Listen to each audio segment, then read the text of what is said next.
Hi hello வணக்கம் friends. நம்ம channel இன்னைக்கு என்ன பார்க்க போறோம்னா, ஃபைனலாக சீசன் 8 பிக் பாஸ் சீசன் 8 வந்துவிட்டது. ஸோ அது புது ஹோஸ்ட் நம்ம வேற யாரும் இல்லை, விஜய் சேதுபதி அவர்கள் தான். ஸோ பார்க்கும்போதே கொஞ்சம் சரி புதுசாக இருக்குது. ஏற்கனவே சிம்பு சார் ஏற்கனவே பிக் பாஸ் அல்டிமேட்டில் பண்ணிட்டாங்க, ஆங்கர் பண்ணாங்க, சூப்பராக தான் இருந்துச்சு. ஸோ இப்போ விஜய் சேதுபதி பண்ணுறதுனால இன்னும் கொஞ்சம் நல்லாயிருக்கும்னு நினைக்கிறேன். ஸோ அந்த ப்ரோமோ பார்த்துட்டேன்.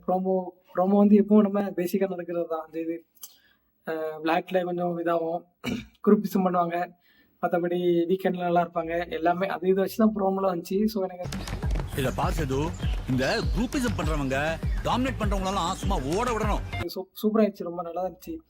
விஜய் சேதுபதியோட ஆக்டிங் அதில் இல்லை, அதிலே ஆக்டிங்கில் சூப்பராக தான் இருந்துச்சு எனக்கு எல்லாமே.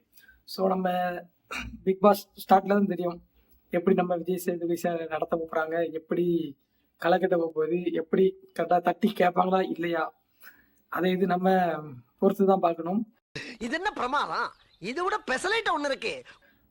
ஏன்னா போன தடவை கமல் சாருமே தட்டிலாம் அவ்வளோ கேட்ட மாதிரி எனக்கே ஃபீல் ஆகலை. என்னடி சொல்ற, நீ என்ன சொல்ற? கொஞ்சம் ஃபீல் என்னதுன்னா, பிரதீப் ஆண்டனி அவங்க ஏன் வெளியே போனாங்க, அப்படி ரெட் கார்டு கொடுக்குற அளவுக்கு என்ன ஆச்சு, அந்த மாதிரி ஒரு ஃபீல் ரொம்ப தோணுச்சு.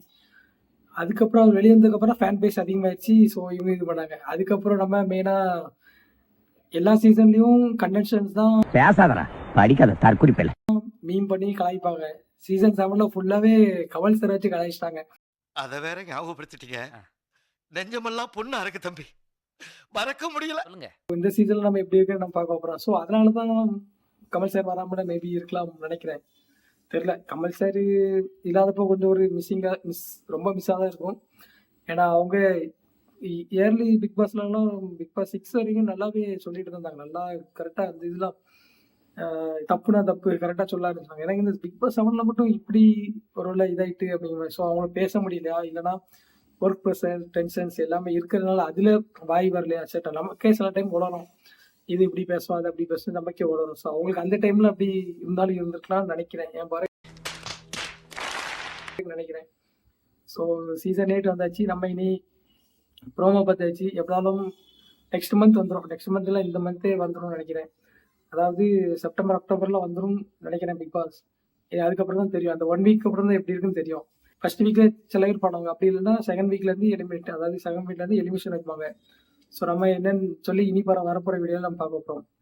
ஸோ வீடியோட எண்டுக்கு வந்துடும். ஸோ மறக்காம இந்த வீடியோக்கு like and share and subscribe பண்ணிருக்க, பக்கத்தில் இருக்க பெல் பட்டன் அமைக்க. யூடியூப் சேனலுக்கு எல்லாருமே லைக் பண்ணுங்க, ஷேர் பண்ணுங்க, சப்ஸ்கிரைப் பண்ணுங்க. அந்த பெல்லுங்கிற பட்டன் இருக்கும், உங்க பொண்ணான கையால் அந்த பெல்லை மட்டும் கொஞ்சம் அமுக்கிடுங்க. உங்களால் முடிஞ்ச ஒரு 100 சப்ஸ்கிரைப் வந்தால் அவங்க குடும்பம் செழிக்கும், அவங்கள சுற்றி உள்ள எல்லாரும் செழிப்பாங்க. கண்டிப்பாக ஆதரவு கொடுங்க நண்பர்களே. வீடியோவை தள்ளாமல் பாருங்கள்.